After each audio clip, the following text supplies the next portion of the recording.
This is how the human mind works. When you're walking through a forest, you don't think too much. You just let the silence surround you, feel the soft breeze and the branches crack under your feet. It's in our nature to yearn for such scenery, no matter how much we thrive in busy, concrete-soaked cities. Forests are always welcoming and refreshing to us. The air is clear and crisp, and daylight plays hide and seek through the tall branches. It's inspiring and beautiful.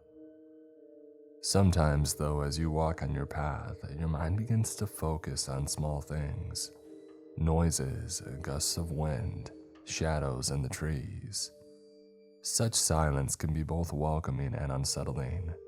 It depends on how you view it. Forests are double-sided coins.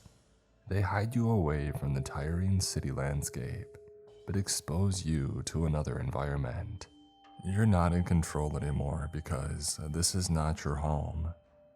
You can lie to yourself and build a house there, but you don't belong in a forest. You're merely a visitor. That's national parks for you, an illusion of being in control. The fake freedom you feel when you walk on those marked paths and camp in the square assigned to you. When you think the silence around you is peaceful, but even the silence is an illusion. Visit a forest again, even when it's silent. Is it really? It's not. Complete, absolute silence means death. Fear it. My father taught me that. He's a park ranger and he's been doing this job since forever. I wasn't much of a fan of national parks, especially because most of the time there's no service and the hikes are killing me. I would rather enjoy nature by swimming in a lake or skiing. Why break your legs to end up to a high point just to see a random valley? Not to mention the animals. They were everywhere and the insects always got on my nerves too. I never understood his love for the forest. I guess that was one of the reasons why he started telling me scary stories from his night shift. Looking back, they were obviously made up, but to younger me, they seemed believable. I used to think that he was so brave for working the night shift. As I got older and I got into horror, and even if I didn't believe in his forest creatures anymore, I still liked the idea of spending the night in a small cabin in the middle of nowhere, just for that dose of adrenaline. When my father said that he wanted to take me with him, I had accepted immediately. I knew why he had offered. See, over the past years, our relationship had taken a big hit. I guess I was growing up and he didn't know how to handle that. He had become emotionally distant and seemed to repel any of my tries to open up to him. In return, I had become uninterested and irritable. In the words of my mother, this would have been a fun way to bond, I guess. We arrived at the park around 9 p.m. His shift started at 10 p.m. and ended at 6 a.m. His Jeep pierced through the darkness and ventured into the woods. The headlights flashed the trees, turning them white against the black sky. I had never been on this route, but again, my visits to the park were rare. We drove for a while. Most of the time, people underestimate the size of national parks. It took us an hour and a half to get to the cabin, which wasn't even in the heart of the forest. I saw it, one single trace of humanity in the middle of nowhere. A tiny wooden cabin with flickering light bulbs and watchdogs. Before we got out of the car, my father stopped me. Listen, there's some instructions that you need to follow here. I know it might seem unimportant, but they're crucial. And then he handed me a piece of paper, a list of handwritten rules. At first, they were ordinary. Don't go out alone in the park, don't leave food out, etc. I thought the rest of the rules had been put there just to freak me out. Dad, I'm not 12 anymore. You can't freak me out with this shit. I'm not trying to. You wanted to come here with me, so act accordingly. What even is this? If you see a man without an arm, don't help him. We have all kinds of weirdos around here. And this, if the whistling is near you, it means that they're far. My father smiled, but his eyes didn't. Some of these are added by superstitious fellas. It's more of a what if. It's not gonna happen to you. Rule number 1. Don't go out alone in the park. Always have a working contact device. 2. Don't leave marked paths unless instructed to and or with proper equipment. 3. Don't leave food out and lock the trash bins. 4. Always keep on the whistle and the badge. 5. If you see a man without an arm, don't help him. 6. Your family is not in here, remember. There is no reason for you to hear their voices from outside. 7. Lock your car doors even when you are driving. 8. Check the marks on the trees. There are only 3 types of marks, all triangles, red, yellow, and green. Other marks are not ours, don't follow them. 9. If the whistling is near you, it means that they're far. If it's far away, it means that they're near. 10. Beware of dead blue. What is dead blue? I asked. My father sighed. You know when you're out in the woods, when you think what you hear is silence, but you realize there's dozens of sounds around you, from birds to crickets to leaves rustling. Yeah? Well, that's because there's no such thing as silence. Absolute silence, never. There's always sound, movement, life. Dead blue is complete and utter silence. That's our code name for it. Death-inducing silence. Unnatural. Right, and when that happens, it won't. But if it does... He paused, staring at the steering wheel. And then his head turned to me. His eyes darted from mine to the window behind me. You leave. That being said, he got out of the car and I followed. The cabin was dusty and cramped. I couldn't understand how he could spend 8 hours in here. He had a small TV, but it wasn't working, a desk, and a mini fridge. You sit here all alone? I asked. Yeah, why? Does that freak you out? Don't you get bored? Martin's post is 10 minutes away. Sometimes I just drive over. Nothing really happens out here anyway. My spot is pretty far from the campsite. I just have to patrol from time to time to make sure that nobody wanders off into the night, but that rarely happens. This is one of the wilder areas, less explored. You haven't explored it all. His eyes sparkled. Wouldn't be possible. So you don't know what's out there. That's the fun of it. You said you wanted adrenaline. There you go. I nodded. He opened the mini fridge and threw me some juice, orange juice. I had mentioned that I had liked this brand once and he had remembered. Maybe our relationship wasn't so bad. We sat next to each other in the small cabin. Dad locked it. I'm not gonna lie to you. Most of the time I just sleep. Literally nothing ever happens. So you really didn't see any creatures out there, like the ones that you told me about when I was little? I jokingly asked.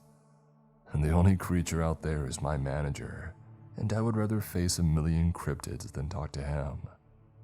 I laughed. I leaned in to look out the windows. I can't see anything, just my reflection. You want me to dim down the light? Yeah. He did, and darkness crept inside the tiny cabin. The woods became more prominent and more vivid. The light made by the moon was unbelievable, and the stars were actually visible compared to the polluted city.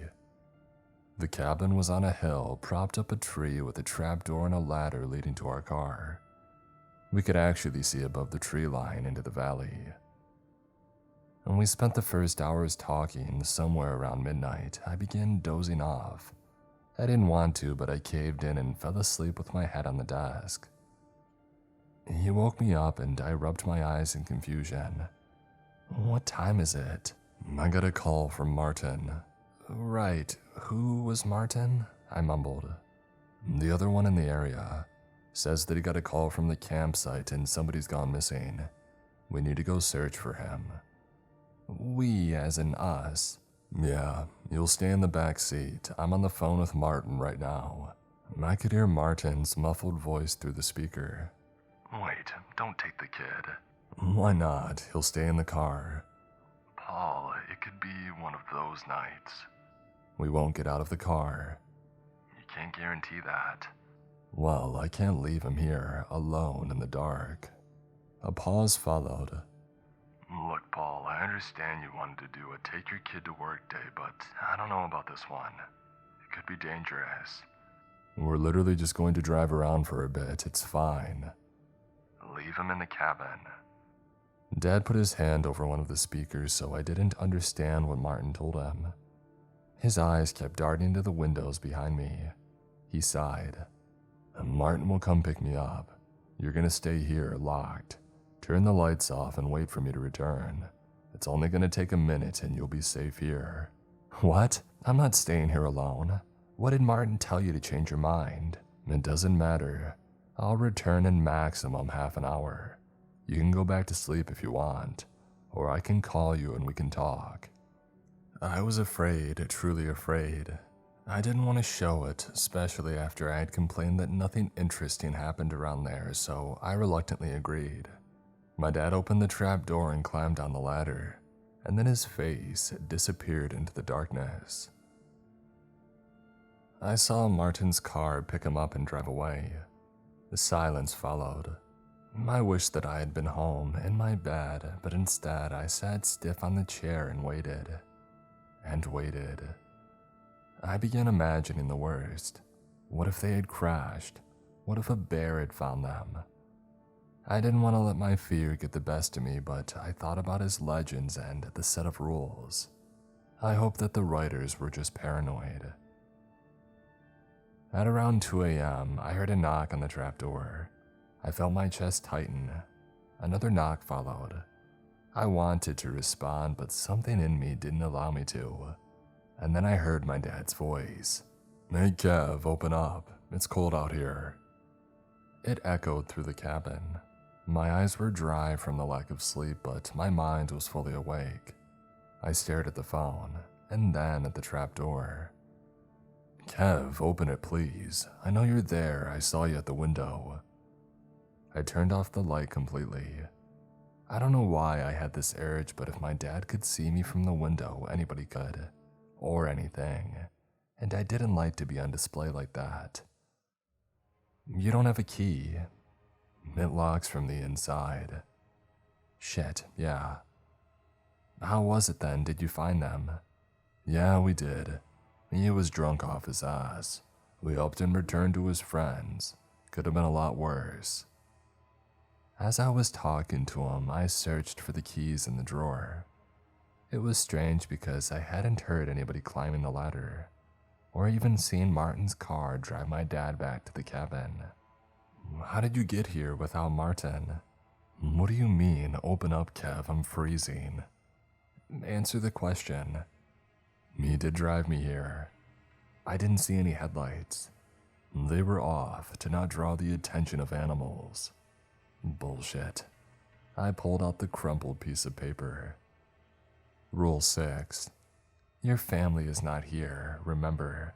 There is no reason for you to hear their voices from outside. My hand was shaking so bad, I could barely grab the phone. I skimmed through my contacts. Cade F., Connor, Dad. I called him. The phone was ringing, yet no sound came from beneath the trapdoor. My dad picked up. Everything okay? In the blinding darkness of the cabin, surrounded by the howling wind, I toned my voice down to a whisper. Dad, somebody's out there pretending to be you. A long pause followed. When he spoke, his voice was trembling. Don't open. Turn off the lights. Did you turn them off when I told you? I turned them off now. No, you should have turned them off when I left. I'm sorry. It's fine. Don't talk to it. Did you talk to it? Guilt crept up my spine. I don't know why, but I lied. I did not. Okay, good. Stay put. I'm coming after you. But what if the thing sees you? You'll have to face it. We have ways to distract them. I'm fine. Don't be scared. I lied again. I'm not. Good. I love you. I'm coming. I wasn't scared for me. I was scared for him. The voice from below continued. Kev, please open. Please, it's cold. I didn't answer. Knocks followed, and the voice went on. Did you talk to someone on the phone? Kev, I lost my phone in the woods. Whoever is out there and has my phone is not me. It's not me, it's not me. It kept repeating. It's not me, it's not me. I began feeling lightheaded. Fear is one thing, but this was a combination of anxiety, stress, and guilt. I tried to control my breathing, but to no avail. The cabin was spinning around me. It's not me, it's not me. Shut up, shut up! And it did. Silence followed. I pulled out the list again and started reading and rereading the rules like a lunatic. I kept listening for noises from outside. The wind was still going. Good. No dead blue. And then I heard a loud thud from my wall. Another followed and another. It sounded like footsteps. They moved to the roof of the cabin. I could hear my heartbeat in my ears. Whatever was out there was now climbing around my cabin. I could hear the scratching outside. I started to cry and covered my mouth with my hand. I just wanted my dad. I wished that I could see his face again. The universe somehow ironically responded, because my dad's face suddenly appeared at one of the windows. He raised his hand and knocked. I stared at him through my eyebrows, my head tilted. Scarcely breathing, I remained still. He kept knocking. That wasn't my dad. The cabin was tied to a tree at around 10 meters from the ground. He could not be at the window. The creature knocked and knocked, and for what seemed like an eternity, we just made eye contact. Blood was dripping from one of its nostrils. Another phone call woke me from my trance.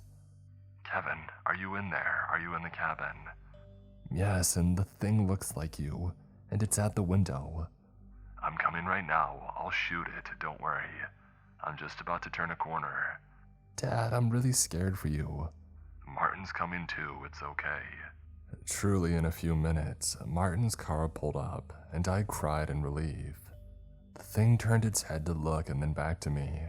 It opened its mouth wide and using its fingers, pulled the corners upwards to form a smile, and then jumped into the woods and into the darkness.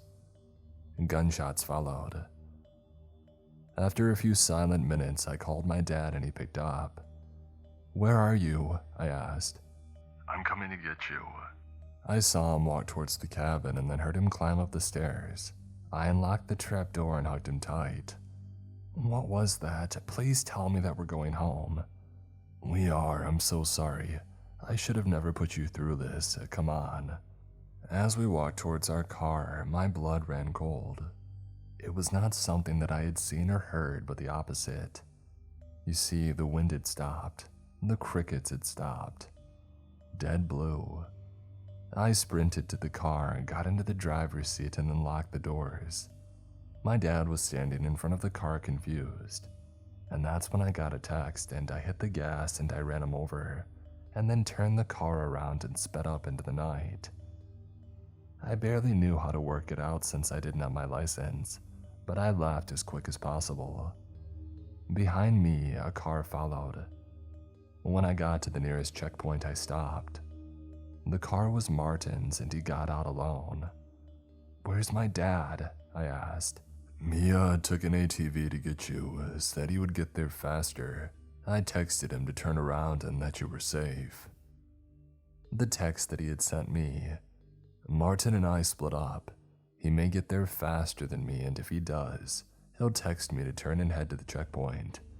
There is no one with Martin, he's alone. I had thought that I had unlocked the trapdoor to my dad when he had actually taken an ATV and turned to the checkpoint. The thing that I had ran over wasn't my dad, and I had known it since I felt that unnerving silence.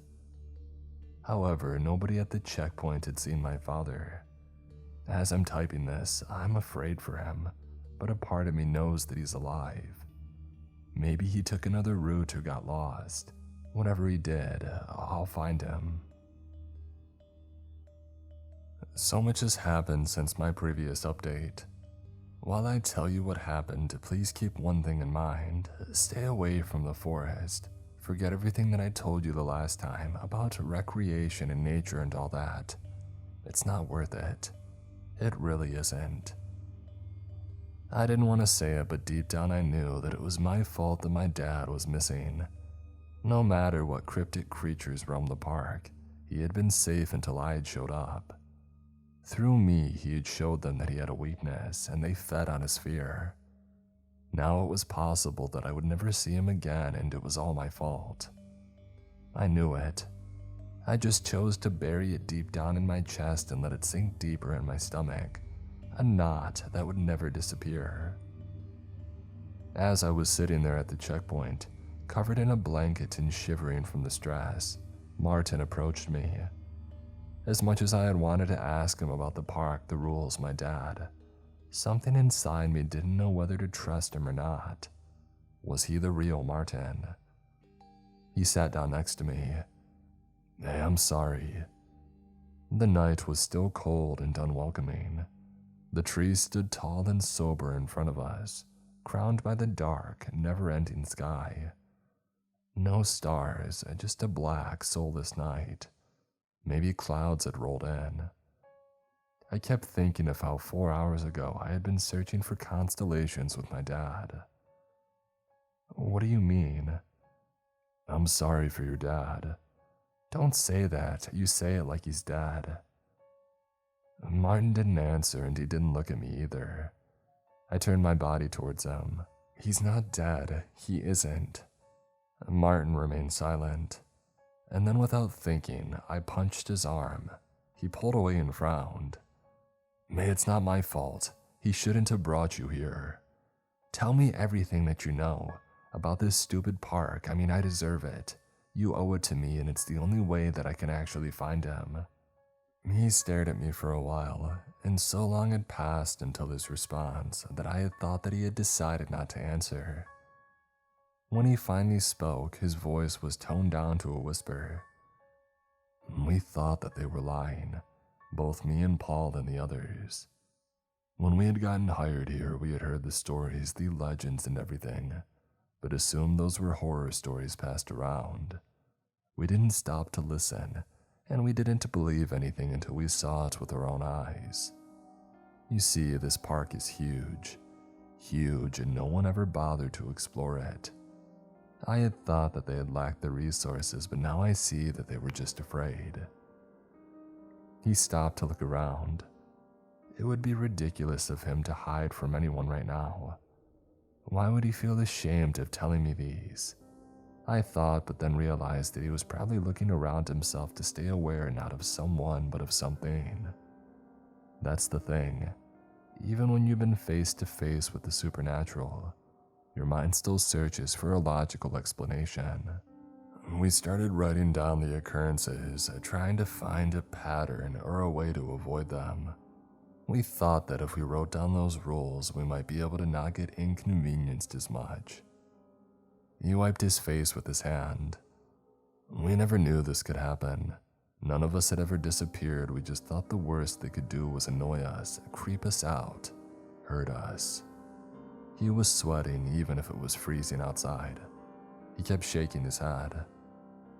Paul always refused to believe. He had never actually seen anything. I sighed. I felt too alert to let my guard down and cry, but I craved it. Why do you let tourists here, campers? They only care about those who wander off. They search for it in your soul, the desire to get lost, and then they help you. A shiver ran down my spine for no reason. I hugged myself and then sneezed. I need your help to find him. Tomorrow morning. No, Martin, he could be hurt. I turned toward the dark mass of trees. He's out there alone right now. Who's out there? said a woman coming out of the cabin.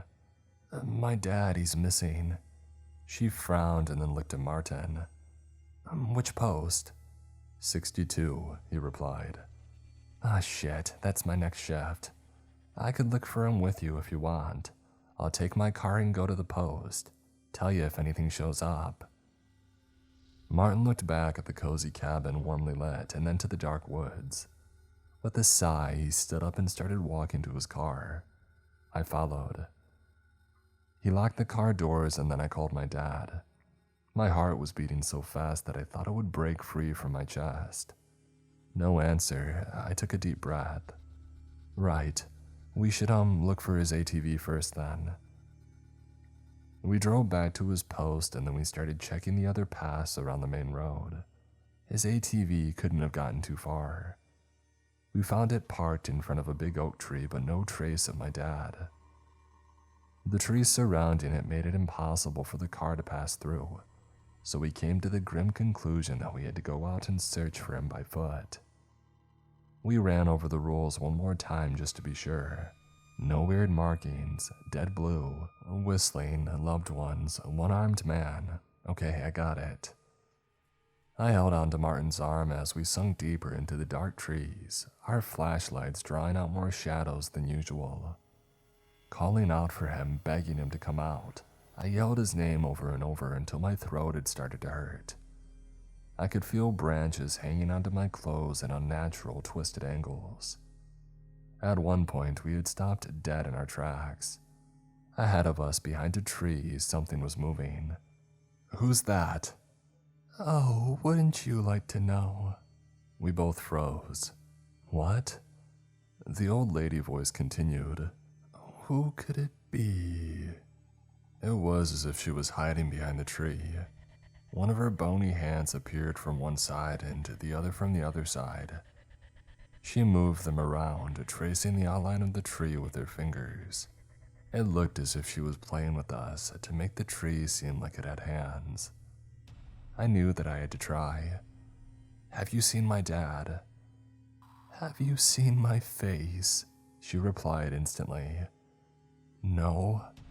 Would you like to? I turned to Martin right when the old lady or whatever it was jumped from behind the tree. Even though I hadn't seen her face, I could make out how grotesque it looked, judging by Martin's expression. He fired a few shots and I heard a wail like nothing else that I had heard before. It felt as if my ears were ripped off. And then silence. I don't think this is safe, Kev. Yeah, no shit. I'm sorry about your dad, but I'm sure he's fine. If we just search for him in daylight. No, he could die by then. Every moment is precious. I thought Martin was looking at me angry, but I realized two things. One, he wasn't looking at me, but behind me, and two, he wasn't angry, but confused. Kev, don't move. Right in that moment, I heard a whistle far in the distance. If the whistling is near you, it means that they're far.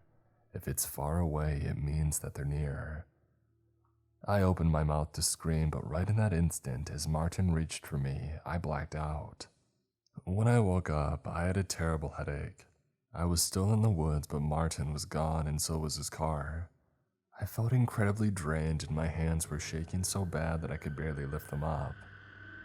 I started walking back to my dad's ATV, hoping that I could take it and move on with my search.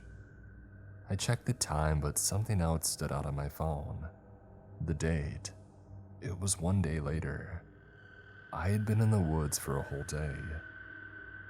My head foggy, my body stiff, I got on the ATV and figured out how to start it, and then I drove back to the main road into my father's post. I could see the light on and make out a silhouette. I stopped, studying its outline. It looked like it had only one arm. If you see a man without an arm, don't help him. It was too late. He had seen me and he was climbing down the ladder. I got back on the ATV and I drove away. Right when I was halfway though, I ran out of gas. Behind me, I heard footsteps. Hey kid, hold on. I see that you met my wife earlier. What a fine woman she is. My head was pulsating. Don't come near me. Oh, come on. You want to find your dad or not? You wouldn't know where he is. Bullshit, I spoke to him this morning. Rage filled me and replaced the fear. I got down and turned to the old man who had been limping behind me and hit him. Don't speak about him, don't you dare. The old man laughed and I saw his only tooth staring back at me. I pushed him away and started running back to the post. I ran and ran and ran, without looking back until my limbs ached of a pain that I had never known before. I got to the post and climbed up the ladder, and then I locked the trap door and called my mother, who was worried sick about me. I barely managed to get a word out before I collapsed from exhaustion. When I woke up, morning was creeping in. I called my dad one more time and the phone rang a few times. Yeah, Kev? Tears gathered in my eyes. My throat hurt to speak, but I did. Dad? Dad, is that you? Where are you? Kev, get out of the forest. They'll let me go. They want you. It didn't make any sense. I stared at the floor, phone in hand, speechless.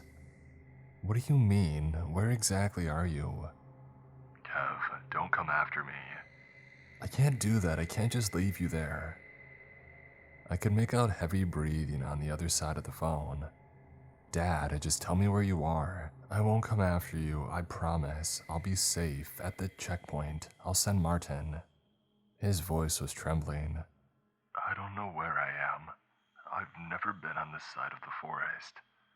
I think it's somewhere east. Do you see any markings on the trees? Yeah, but none of the good ones. These markings aren't ours. I paused, and so did he. I had my phone to my right ear, and suddenly someone whistled right next to my left, startling me. I took a deep breath. Relax, it means they're far away. There's something else, my dad said. The cabin felt cold, and yet I was sweating, suffering from an unexplainable fever. I could barely hold the phone anymore. Kev, I'm not alone here. Something else is with me and I can't get out either. It feels like I'm walking in a circle back and forth, and I'm afraid to go too far. It's as if it's guarding me. It doesn't want me to get out. I heard another whistle to my left, only this time it didn't feel like it was directly into my ear anymore. They're getting closer. Right, I have to go. I wanted to hang up, but my hand wasn't listening to me. I just let the phone fall to the ground. In the reflection of the window, I saw myself, pale dark veins under my eyes and dry lips. What was going on? I felt like puking. I kneeled and then started rocking back and forth, unsure what to do, how to play this out. I knew that was surely my dad because the creatures can't talk on the phone, but I didn't know where he was at, and something inside me told me that they wouldn't let him go unless I personally went out to look for him. I didn't know whether Martin would help me again, and judging by how fast he had left me alone there, it didn't seem like he was too eager to reach out. My stomach turned and my chest tightened as I puked on the floor of the cabin. The next minutes were a blur. I remember my hands and my knees crawling to the trap, and then basically falling down the ladder and breaking my ankles on the ground, and then trying to stand up and failing. I remained laying in the leaves, staring at the sky. I could just fall asleep here forever. Another whistle to my left, this time further away. I didn't have much time until they found me. Hey, kid. Oh God, no, so soon. I lifted myself from the ground enough to look at whoever was coming. It was the lady from the checkpoint, the one who said her shift was about to start. I mean, that's how it looked. I didn't know whether it was really her. I didn't answer, just blankly stared at her gray leather boots and ginger ponytail. You okay? I stood up and she tried to help me, but I yelled at her not to touch me. Stay away now. A look of confusion swept over her face. Where'd you come from? I want to ask you the same thing. What? She smiled, a bit amused. My dad is missing and you find that funny. She scratched her head. Who's your dad? We had this exact same conversation back at the checkpoint with Martin. You should have remembered. I know that he's missing, but I don't know his name. I don't know everybody around here, she replied, annoyed. After I had told her, she shook her head. I'd never heard of him. Why isn't anyone talking about this? Your park rangers just go missing. Hell, I've been here for 2 days now and you don't seem to even care. What about my mother? Did you talk to her? Did you talk to Martin? Since his egotistical ass left me here. Martin didn't come back to the checkpoint, she answered stoically. After that night, we haven't seen him. I stared at her in disbelief. Okay, take me there if it's really you. You need to talk to more people. I can't be alone here with you. Hey, I understand your dad is missing, but it's not exactly like it's so uncommon around here. And please be polite. Don't let frustration cloud your judgment and make you unnecessarily irritable. Unnecessarily? I have every right to be angry. What do you mean it's not so uncommon? Martin said that no one went missing here. She frowned, tilting her head, and then looked away.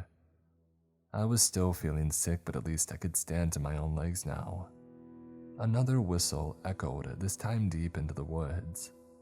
Tall trees surrounded us, and the familiar cabin seemed now desolate and rotten. Nothing made sense anymore. Your dad is not the first to go missing. Many went before him and many will follow. It's not something that you can negotiate. It just happens. Martin said. She slowly shook her head. It's not something well known. We don't want to scare our rangers. When I spoke, I sounded choked out. Who else went missing? She hesitated. Silence filled the space between us, and I could tell that she was uncomfortable. I did. I didn't give her time to finish. I had been running for so long that my legs had gone numb, hitting my shoulders on tree trunks and struggling not to trip and roll on the ground. I felt like running was the only thing that could save me. Deep into the forest, I wondered how long somebody could go without water or food. At some point, I stopped to sit down. I couldn't take it anymore. My heart was literally telling me that if I didn't stop soon, then it would. The moment that I sat on the moss, I realized that I wasn't alone. I swallowed. I swear to God. In front of me sat the ginger lady. Go away, please, just leave me alone. I just want to help. I don't believe you. I went missing a long time ago. I don't remember what I was doing, patrolling around, I think. Anyway, Post 62 is notorious for interesting stuff happening around. 62, 24, 46. They're not haunted, generally speaking, but energy points. And them, as far as I know, they come from the earth. They're corpses. Forests used to be humanity's cemeteries and ritual dumpsters in general. I don't know what went on around here, but these woods have swallowed so much blood. It's like mass. This blood, this death, the more that it gathers, it creates this gravity and asks for even more. More blood and more death. She was softly murmuring, as if telling a bedtime story. I saw those markings, and even I didn't recognize them. I was ashamed to call and ask. I thought that they had been a part of my training, and not recognizing them would have made me look bad.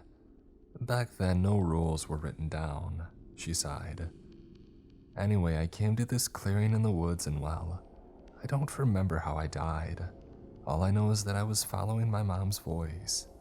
I don't remember how it sounds like now. How long have you been here for? She ignored my question. You're still alive, you could leave. I want to, tell you that it's not that bad here. She smiled, but her eyes didn't.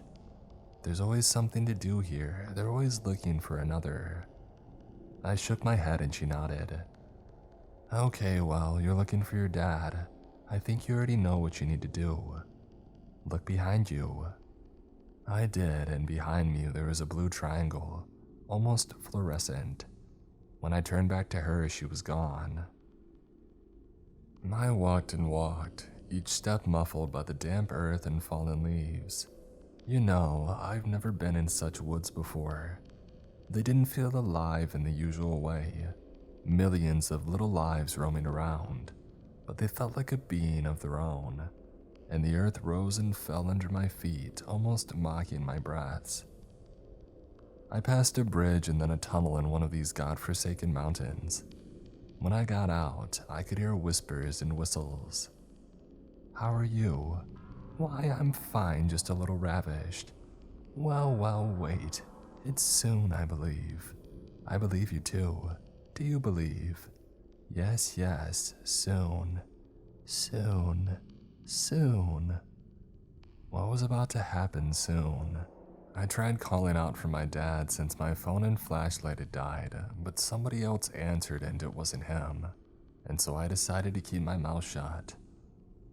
I passed through this garden of roses clinging onto my clothes. Roses, our most popular and loved flower, who never miss a chance to draw blood. In the distance, more trees. One of them looked broken.